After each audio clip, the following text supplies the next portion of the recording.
গণিতের বৃত্ত অধ্যায় সমাধান করাচ্ছি। দেখো বলা আছে দুটি বৃত্ত পরস্পরকে অন্তঃস্পর্শ ও বহির্স্পর্শ করলে কেন্দ্রদ্বয়ের মধ্যবর্তী দূরত্ব নির্ণয় সংক্রান্ত। খুবই সহজ এমসিকিউ, একবার বুঝলেই তুমি পারবে এবং এই এমসিকিউগুলো তুমি 5 সেকেন্ডে অ্যান্সার করতে পারবে। দেখো এই এমসিকিউটা কি বলা আছে, দুটি বৃত্ত পরস্পরকে অন্তঃস্পর্শ করলে, দুটি বৃত্ত পরস্পরকে অন্তঃস্পর্শ। দেখো এই একটা বৃত্ত, এই বৃত্তের ভিতরে আরেকটা বৃত্ত অঙ্কন করছি। দেখো একটা বৃত্তের ভিতরে আরেকটা বৃত্ত আছে, এটা হলো অন্তঃস্পর্শ। দেখো এই যে এখানে অন্তঃস্পর্শ করছে, দুটি বৃত্ত পরস্পরকে অন্তঃস্পর্শ করলে কেন্দ্রদ্বয়ের দূরত্ব হবে কোনটি? দেখো যদি বড় একটা বৃত্ত, এর ভিতরে যদি আরেকটা বৃত্ত, দুটি বৃত্ত পরস্পরকে যদি অন্তঃস্পর্শ করে, মানে বড় বৃত্তের ভিতরে যদি আরেকটা ছোট বৃত্ত থাকে, তার মানে এই যে অন্তঃস্পর্শ করে, সেক্ষেত্রে দেখো এই বিন্দুটা হচ্ছে দেখো বড় বৃত্তের কেন্দ্র আর এই বিন্দুটা হচ্ছে ছোট বৃত্তের কেন্দ্র। তাহলে আমরা কেন্দ্রদ্বয়ের দূরত্ব কিভাবে পাবো? এই যে এটা হচ্ছে বড় বৃত্তের কেন্দ্র আর এটা হলো ছোট বৃত্তের কেন্দ্র, তাহলে মানে বড় বৃত্তের দূরত্ব হচ্ছে এইটুক আর ছোট বৃত্তের কেন্দ্রের দূরত্ব হচ্ছে এইটুক। তাহলে আমরা এই কেন্দ্রদ্বয়ের দূরত্ব কিভাবে পাবো? বড় বৃত্তের দূরত্ব থেকে আমরা ছোট বৃত্তের দূরত্ব বাদ দেবো, মানে বড় বৃত্তের কেন্দ্রের দূরত্ব থেকে আমরা ছোট বৃত্তের কেন্দ্রের দূরত্ব বাদ দেবো, বাদ দিলেই কিন্তু আমরা কেন্দ্রদ্বয়ের দূরত্ব পাবো। মানে আবারও বলছি, দুটি বৃত্ত পরস্পরকে যদি অন্তঃস্পর্শ করে, আবার বলছি দুটি বৃত্ত যদি পরস্পরকে কি করে? অন্তঃস্পর্শ করে, তাহলে কি হবে? কেন্দ্রদ্বয়ের দূরত্ব ইকুয়াল টু কি হবে? বড় বৃত্তের ব্যাসার্ধ বিয়োগ ছোট বৃত্তের ব্যাসার্ধ, মানে ব্যাসার্ধ দ্বয়ের অন্তর। আর দুটি বৃত্ত যদি পরস্পরকে বহিঃস্পর্শ করে, দেখো এই একটা বৃত্ত আর এই একটা বৃত্ত, দুইটা বৃত্ত কিন্তু বহিঃস্পর্শ করছে। বহিঃস্পর্শ বলতে বাইরে, এই বৃত্তটা বাইরে, এই বৃত্তটা বাইরে, তারপর বহিঃস্পর্শ করছে, এই যে এখানে স্পর্শ করছে। বহিঃস্পর্শ করলে কি হবে? বহিঃস্পর্শ করলে কেন্দ্রদ্বয়ের দূরত্ব হবে ব্যাসার্ধ দ্বয়ের সমষ্টি সমান। তার মানে এটার ব্যাসার্ধ আর এইটার ব্যাসার্ধ, এই দুইটা ব্যাসার্ধ যদি আমরা যোগ করি, মানে এই ব্যাসার্ধটা আর এই ব্যাসার্ধটা যোগ করি, যোগ করলে কিন্তু আমরা এর কেন্দ্রদ্বয়ের দূরত্ব পাবো। তার মানে সহজ কথা, যদি অন্তঃস্পর্শ করে, অন্তঃস্পর্শ করলে কেন্দ্রদ্বয়ের দূরত্ব হবে ব্যাসার্ধ দ্বয়ের অন্তর। আর যদি বহিঃস্পর্শ করে তাহলে কেন্দ্রদ্বয়ের দূরত্ব ইকুয়াল টু হবে কি? সেটা হলো কেন্দ্রদ্বয়ের দূরত্ব ইকুয়াল টু হবে ব্যাসার্ধ দ্বয়ের সমষ্টি। জাস্ট এইটা মনে রাখো, তাহলেই হবে। দেখো বলা আছে দুটি বৃত্ত পরস্পরকে অন্তঃস্পর্শ করলে কেন্দ্রদ্বয়ের দূরত্ব কি হবে? অবশ্যই ব্যাসার্ধ দ্বয়ের অন্তর হবে। যদি অন্তঃস্পর্শ করে তাহলে ব্যাসার্ধ দ্বয়ের অন্তর হবে, আর যদি বহিঃস্পর্শ করে তাহলে ব্যাসার্ধ দ্বয়ের সমষ্টি হবে। জাস্ট এইটা মনে রাখো, তাহলেই হবে। এখন আমরা এই এমসিকিউটা সমাধান করাবো। বলা আছে 3 সেন্টিমিটার ও 5 সেন্টিমিটার ব্যাসার্ধ বিশিষ্ট। আগে দেখবা ব্যাসার্ধ দিয়ে আছে না ব্যাস দিয়ে আছে। যদি ব্যাস দেওয়া থাকে তাকে কিন্তু ব্যাসার্ধে পরিণত করে নিবা। আমরা জানি ব্যাসকে আমরা 2 দ্বারা ভাগ করলে ব্যাসার্ধ পাবো। দেখো দুইটা বলা আছে 3 সেন্টিমিটার ও 5 সেন্টিমিটার ব্যাসার্ধ বিশিষ্ট দুইটা বৃত্ত, মানে একটা বৃত্তের ব্যাসার্ধ হচ্ছে 3 সেন্টিমিটার আর একটা বৃত্তের ব্যাসার্ধ হচ্ছে কয় সেন্টিমিটার? 5 সেন্টিমিটার। দুইটা বৃত্ত কিন্তু পরস্পরকে অন্তঃস্পর্শ করছে। যদি অন্তঃস্পর্শ করলে তাদের কেন্দ্রদ্বয়ের দূরত্ব কি হবে? আমি আগেই বলেছি, যদি অন্তঃস্পর্শ করে দুইটা বৃত্ত, তাহলে বৃত্তদ্বয়ের মানে কেন্দ্রদ্বয়ের দূরত্ব কি হবে? ব্যাসার্ধ দ্বয়ের অন্তর। আমরা ব্যাসার্ধ দ্বয়ের অন্তর মানে সবচেয়ে বড় ব্যাসার্ধ থেকে ছোট ব্যাসার্ধ বাদ দিব। তার মানে আমরা 5 থেকে 3 বাদ দিব, 5 বিয়োগ 3 সমান কত আসবে? 2। তার মানে 2 সেন্টিমিটার অ্যান্সার, 2 সেন্টিমিটার অ্যান্সার। কত সহজ এমসিকিউ। দেখো এরপরে কি বলা আছে, 5 সেন্টিমিটার ও 7 সেন্টিমিটার ব্যাসার্ধ আছে। ব্যাস থাকলে অবশ্যই আমরা ব্যাসকে ব্যাসার্ধতে পরিণত করে দেবো। দুটি বৃত্ত পরস্পরকে কি করছে? অন্তঃস্পর্শ করছে। যদি অন্তঃস্পর্শ করে তাহলে তাদের কেন্দ্রদ্বয়ের দূরত্ব কত? তাদের কেন্দ্রদ্বয়ের দূরত্ব হবে কি? ব্যাসার্ধ দ্বয়ের অন্তরের সমান। তার মানে 7 থেকে 5 বাদ দিব, 7 থেকে 5 বাদ দিলে কত হয়? 2 হয়। তার মানে অ্যান্সার হচ্ছে ক। এরপরেরটাই দেখো 4 সেন্টিমিটার ও 5 সেন্টিমিটার ব্যাসার্ধ বিশিষ্ট দুটি বৃত্ত পরস্পরকে অন্তঃস্পর্শ করলে তাদের কেন্দ্রদ্বয়ের দূরত্ব কত হবে? তাহলে অন্তঃস্পর্শ করলে হবে কি? ব্যাসার্ধ দ্বয়ের অন্তর। ব্যাসার্ধ দ্বয়ের মানে ব্যাসার্ধ দ্বয়ের আমরা অন্তর বের করবো, তার মানে 5 থেকে 4 বিয়োগ করবো, করলে কত আসে? 1 আসে। তার মানে অ্যান্সার হবে 1। দেখো এরপরেরটা বলা আছে 10 সেন্টিমিটার এবং 14 সেন্টিমিটার ব্যাস বিশিষ্ট, ব্যাস দেওয়া আছে। তার মানে আমরা ব্যাসার্ধ বের করবো। ব্যাসার্ধ বের করতে হলে কয় দ্বারা ভাগ দিব? 2 দ্বারা ভাগ দিব। দেখো 10কে 2 দ্বারা ভাগ করলে কত হবে? 5। তার মানে 5 হবে ব্যাসার্ধ এটার। আর এখানে 14 সেন্টিমিটার ব্যাস দেওয়া আছে। ব্যাস 14কে 2 দ্বারা ভাগ করলে আমরা ব্যাসার্ধ পাবো। তার মানে আমরা 5 সেন্টিমিটার ও 7 সেন্টিমিটার ব্যাসার্ধ বিশিষ্ট দুটি বৃত্ত পরস্পরকে অন্তঃস্পর্শ করলে তাদের কেন্দ্রদ্বয়ের দূরত্ব কত হবে? তাহলে কেন্দ্রদ্বয়ের দূরত্ব কত হবে? দেখো ব্যাস দেওয়া ছিল, 2 দ্বারা ভাগ করে আমরা কি করছি? ব্যাসার্ধ বের করছি। এখন এদের অন্তঃস্পর্শ করছে। অন্তঃস্পর্শ করলে কি হবে? ব্যাসার্ধ দ্বয়ের অন্তর। তার মানে আমরা 7 থেকে 5 বাদ দেবো, বাদ দিলে কত অ্যান্সার হবে? 2 অ্যান্সার হবে। তার মানে ক অ্যান্সার। দেখো এই এমসিকিউটা বলা আছে 4 সেন্টিমিটার ব্যাসার্ধ, তার মানে ব্যাসার্ধ দেওয়া আছে 4 সেন্টিমিটার। তারপর বলা আছে 6 সেন্টিমিটার ব্যাস বিশিষ্ট। তাহলে এই 6 সেন্টিমিটার কি দেওয়া আছে? ব্যাস দেওয়া আছে। আমরা ব্যাসকে 2 দ্বারা ভাগ করলে কি পাবো? ব্যাসার্ধ পাবো। তার মানে ব্যাসার্ধ হবে 3। 6কে 2 দ্বারা ভাগ করলে 3 হবে। আবার বলছি ব্যাস থাকলে ব্যাসার্ধ তৈরি করে নিব। এরপরে দেখো বলা আছে বিশিষ্ট দুটি বৃত্ত পরস্পরকে অন্তঃস্পর্শ করলে এদের কেন্দ্রদ্বয়ের মধ্যবর্তী দূরত্ব কত হবে? তাহলে কেন্দ্রদ্বয়ের মধ্যবর্তী দূরত্ব কি হবে? আমার বড় ব্যাসার্ধ থেকে ছোট ব্যাসার্ধ বাদ দিব। তাহলে 4 থেকে 3 বাদ দিব, বাদ দিলে কত আসে? 1 আসে। তারপরে অ্যান্সার হচ্ছে ঘ।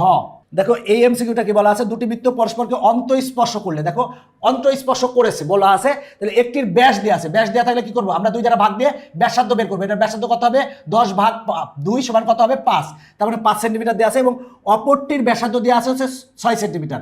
হলে এদের কেন্দ্রদ্বয়ের মধ্যবর্তী দূরত্ব কত হবে, দেখো অন্তঃস্পর্শের ক্ষেত্রে কেন্দ্রদ্বয়ের মধ্যবর্তী দূরত্ব হবে ব্যাসার্ধদ্বয়ের বিয়োগফল, মানে ব্যাসার্ধদ্বয়ের অন্তর, তার মানে 6 থেকে 1 বাদ দেবো, বাদ দিলে কত অ্যান্সার আসে, ক অ্যান্সার আসে, মানে 1 অ্যান্সার। দেখো কত মজার এমসিকিউ।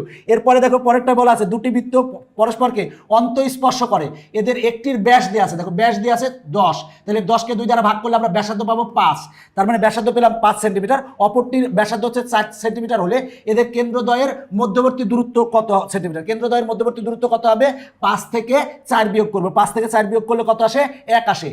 এরপরে দেখো বলা আছে 8 সেন্টিমিটার ও 6 সেন্টিমিটার ব্যাস বিশিষ্ট, ব্যাস দেওয়া আছে, তার মানে ব্যাসকে 2 দ্বারা ভাগ করলে আমরা ব্যাসার্ধ পাবো, মানে 8কে 2 দ্বারা ভাগ করলে 4 পাবো, 6কে 2 দ্বারা ভাগ করলে 3 পাবো। তাহলে বলা আছে 4 ও 3 সেন্টিমিটার ব্যাসার্ধ বিশিষ্ট দুটি বৃত্ত পরস্পরকে অন্তঃস্পর্শ বলছে, অন্তঃস্পর্শ করলে এদের কেন্দ্রদ্বয়ের মধ্যবর্তী দূরত্ব কত হবে, 4 থেকে 3 বিয়োগ করবো, বিয়োগ করলে কত আসবে, 1 আসবে, তার মানে ঘ অ্যান্সার, ঘ অ্যান্সার।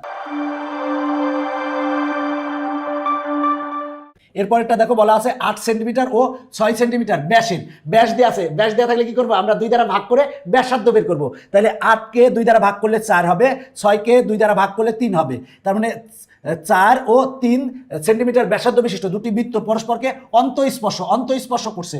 যদি অন্তঃস্পর্শ করে তাহলে কেন্দ্রদ্বয়ের দূরত্ব কি হবে, 4 থেকে 3 বিয়োগ করবো, 4 থেকে 3 বিয়োগ করলে কত আসে, 1 আসে, তার মানে অ্যান্সার হচ্ছে ঘ। দেখো বরিশাল বোর্ড 25-এ আসছে, রাজশাহী বোর্ড 25-এ আসছে, এগুলো কিন্তু এই এমসিকিউ গুলো কিন্তু তোমাদেরও আসতে পারে পরীক্ষায়।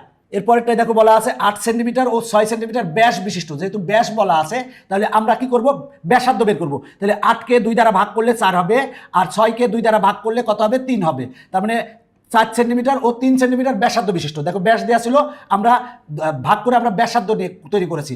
দুটি বৃত্ত পরস্পরকে বহিঃস্পর্শ, যদি বহিঃস্পর্শ করে, বহিঃস্পর্শ করলে কি হবে, তাদের কেন্দ্রদ্বয়ের মধ্যবর্তী দূরত্ব কোনটি, বহিঃস্পর্শ করলে হবে আমার এই আমরা ব্যাসার্ধদ্বয়ের যোগফল হবে, বহিঃস্পর্শ করলে ব্যাসার্ধদ্বয়ের যোগফল হবে, আর অন্তঃস্পর্শ করলে ব্যাসার্ধদ্বয়ের অন্তর হবে, তার মানে 4 আর 3 যোগ করবো, যোগ করলে কত হবে অ্যান্সার, 7 হবে, তার মানে গ অ্যান্সার।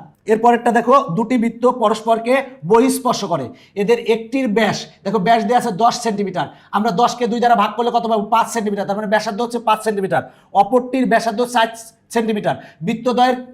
বৃত্তদ্বয়ের কেন্দ্রের মধ্যবর্তী দূরত্ব কত, এখানে কিন্তু বহিঃস্পর্শ বলা আছে, বহিঃস্পর্শ বললে কত হবে, তাহলে এটার ব্যাসার্ধ হচ্ছে 5 আর এটার ব্যাসার্ধ হচ্ছে 4, 5 আর 4 যোগ করলে কত পাবো, 9 পাবো, তার মানে গ অ্যান্সার। দেখো এরপরে বলা আছে 5 সেন্টিমিটার ও 3 সেন্টিমিটার ব্যাসার্ধ বিশিষ্ট দুটি বৃত্ত পরস্পরকে বহিঃস্পর্শের কথা বলা আছে, বহিঃস্পর্শ করলে বৃত্তদ্বয়ের কেন্দ্রদ্বয়ের মধ্যবর্তী দূরত্ব কত, তাহলে এখানে কিন্তু ব্যাসার্ধই দেওয়া আছে, তাহলে কেন্দ্রদ্বয়ের মধ্যবর্তী দূরত্ব কত হবে, যেহেতু বহিঃস্পর্শ করার কথা বলছে, তাহলে 5 আর 3 যোগ করলে কত হবে, 8, তার মানে 8 সেন্টিমিটার অ্যান্সার হবে। এরপরেরটাই দেখো 2 সেন্টিমিটার ও 3 সেন্টিমিটার ব্যাসার্ধ বিশিষ্ট দুটি বৃত্ত পরস্পরকে বহিঃস্পর্শ করলে কেন্দ্রদ্বয়ের মধ্যবর্তী দূরত্ব কত হবে, বহিঃস্পর্শ করলে কি হবে, বহিঃস্পর্শ করলে হবে কেন্দ্রদ্বয়ের সমষ্টির সমান, কেন্দ্রদ্বয়ের মধ্যবর্তী দূরত্ব কত হবে, ব্যাসার্ধদ্বয়ের সমষ্টি, তার মানে 2 আর 3 আমরা যোগ করব, যোগ করলে কত আসে, 5 আসে, তার মানে অ্যান্সার হচ্ছে 5। এরপরে বলা আছে 8 সেন্টিমিটার ও 4 সেন্টিমিটার ব্যাস বিশিষ্ট, যেহেতু ব্যাস বলা আছে তাহলে ব্যাসার্ধ বের করব, তাহলে 8কে 2 দ্বারা ভাগ করলে হয় 4, 4কে 2 দ্বারা ভাগ করলে হবে 2, তাহলে 4 সেন্টিমিটার ও 2 সেন্টিমিটার ব্যাস বিশিষ্ট দুটি বৃত্ত বহিঃস্পর্শ করলে তাদের কেন্দ্রের মধ্যবর্তী দূরত্ব কত হবে, তার মানে কেন্দ্রদ্বয়ের মধ্যবর্তী দূরত্ব কত হবে, তার মানে 4 আর 2 যোগ করব, যোগ করলে কত আসে, 6 হবে। যোগ কেন করব, যেহেতু বহিঃস্পর্শ করলে কেন্দ্রদ্বয়ের কেন্দ্রদ্বয়ের সমষ্টির সমান হবে, আর অন্তঃস্পর্শ করলে কেন্দ্রদ্বয়ের অন্তরের সমান হবে। দেখো আমরা এই এমসিকিউটা সমাধান করাবো। বলা আছে 3 সেন্টিমিটার, 4 সেন্টিমিটার ও 5 সেন্টিমিটার ব্যাসার্ধ বিশিষ্ট তিনটি বৃত্ত পরস্পরকে বহিঃস্পর্শ করলে, তিনটা বৃত্ত যদি পরস্পরকে বহিঃস্পর্শ করে তাহলে বলা আছে কেন্দ্রত্রয় দ্বারা গঠিত ত্রিভুজের পরিসীমা কত সেন্টিমিটার। তাহলে আমরা অঙ্কন করি, দেখো একটা বৃত্ত অঙ্কন করলাম, এই একটা বৃত্ত অঙ্কন করলাম, এই আরেকটা বৃত্ত অঙ্কন করি, এই আরেকটা বৃত্ত অঙ্কন করলাম, এখানে আরেকটা বৃত্ত অঙ্কন করি, এই আরেকটা বৃত্ত অঙ্কন করলাম, যদিও ভালো হয়নি, মনে করো যে এই বৃত্ত। তো দেখো এই তিনটা বৃত্তর, এই বৃত্তের কেন্দ্র হচ্ছে এইটা, এই বৃত্তের কেন্দ্র হচ্ছে এইটা, এই বৃত্তের কেন্দ্র এইটা। বলা আছে দেখো বলছে যে তিনটা বৃত্ত পরস্পরকে বহিঃস্পর্শ করছে, দেখো বহিঃস্পর্শ করছে। এখন বলা আছে যে এই 3 সেন্টিমিটার একটা, 4 সেন্টিমিটার একটা, 5 সেন্টিমিটার একটা, এই ব্যাসার্ধ বিশিষ্ট। তার মানে এইটার মনে করো ব্যাসার্ধ হচ্ছে, এইটার ব্যাসার্ধ হচ্ছে আমরা ধরলাম 5 সেন্টিমিটার, আর এটার ধরলাম হচ্ছে 4 সেন্টিমিটার, আর এইটার ব্যাসার্ধ ধরলাম আমরা 3 সেন্টিমিটার। 3 সেন্টিমিটার। তাহলে দেখো বলা আছে 3 সেন্টিমিটার, 4 সেন্টিমিটার ও 5 সেন্টিমিটার ব্যাসার্ধ বিশিষ্ট তিনটি বৃত্ত পরস্পরকে বহিঃস্পর্শ করলে কেন্দ্রত্রয় দ্বারা গঠিত ত্রিভুজের পরিসীমা। তাহলে এই কেন্দ্রত্রয় দ্বারা, কেন্দ্র এ একটা, তাহলে এখানে আমরা একটা ত্রিভুজ অঙ্কন করব, এই ত্রিভুজের পরিসীমা বের করতে হবে, তাহলে এইটার ব্যাসার্ধ যদি 4 হয় তার মানে এইটার ব্যাসার্ধও 4 হবে, এটার ব্যাসার্ধ যদি 3 হয় তার মানে এইটার ব্যাসার্ধ 3 হবে, এটার ব্যাসার্ধ যদি 5 হয় তার মানে এই ব্যাসার্ধ হবে 5। তাহলে এই বাহুর দৈর্ঘ্য কত পাবো? দেখো আমরা এখন বাহুর দৈর্ঘ্যগুলো বের করে নেব। তাহলে এই বাহুর দৈর্ঘ্য কত পাবো? দেখো তো এই বাহুর দৈর্ঘ্য কত পাবো? তার মানে এইটুকু হচ্ছে 4, এটুকু হচ্ছে 5, তার মানে এই বাহুর দৈর্ঘ্য পাবো 9। আচ্ছা, এই বাহুর দৈর্ঘ্য কত পাবো? 4 আর 3 যোগ করলে কত পাবো? যোগ করলে পাবো হচ্ছে 7। তাহলে এই বাহুর দৈর্ঘ্য কত পাবো? 3 আর 5 যোগ করলে সেটা পাবো হচ্ছে কত? দেখো 8 পাবো। এবার দেখো আমরা ত্রিভুজের তিনটা বাহুর কিন্তু আমরা পরিমাণ পেয়ে গেছি, এখন পরিসীমা বের করতে হবে। পরিসীমা সমান আমরা কিভাবে জানি? পরিসীমা ইকুয়াল টু বাহুত্রয়ের যোগফল। তারপরে পরিসীমা ইকুয়াল টু কত হবে? 9 যোগ 7 মানে হয় কত? 9 যোগ 7 সমান হয় 16। 16-র সাথে যদি আমরা 8 যোগ করি তাহলে হবে কত? 24। তার মানে ত্রিভুজের পরিসীমা হবে হচ্ছে 24। তার মানে অ্যান্সার হচ্ছে ঘ।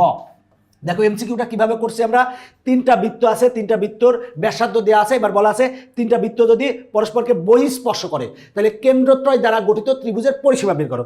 দেখো তিনটা বৃত্ত দেওয়া আছে, বৃত্ত তিনটা বহিঃস্পর্শ করছে, এবার কেন্দ্রত্রয় দ্বারা গঠিত ত্রিভুজের পরিসীমা বের করতে হবে। তাহলে এইটার ব্যাসার্ধ দেখো 4, আবার তাহলে তার মানে এটার ব্যাসার্ধ 4, এটার ব্যাসার্ধ 5, এটার ব্যাসার্ধ 5, এটার ব্যাসার্ধ 3, এটার ব্যাসার্ধ 3। তাহলে এই বাহুর দৈর্ঘ্য কত পাবো? 5 আর 4 যোগ করলে এই বাহুর আমরা দৈর্ঘ্য পাবো। এই বাহুর দৈর্ঘ্য কত পাবো?